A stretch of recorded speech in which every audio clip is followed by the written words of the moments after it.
bagi musafir yang sedang berpuasa, yang musafirnya sekitar 82, ada yang menyebutkan 81 km, artinya sesuai dengan qasar salat.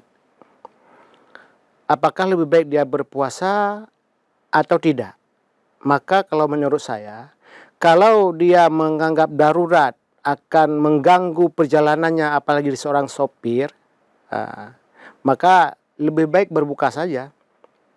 Tetapi tetap menjaga etika, jangan di depan orang umum, ya, apakah di mobil. Tetapi kalau safirnya 82 km ke atas, misalnya Sigli Banda Aceh hanya 100, mungkin kalau zaman sekarang 2 jam lah atau 1,5 jam, mungkin tidak seharusnya kita membuka puasa.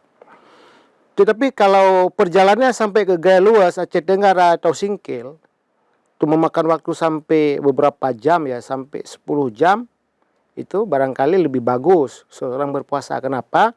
Kalau perut lapar, nanti nggak nyaman juga ketika dia nyetir mobil.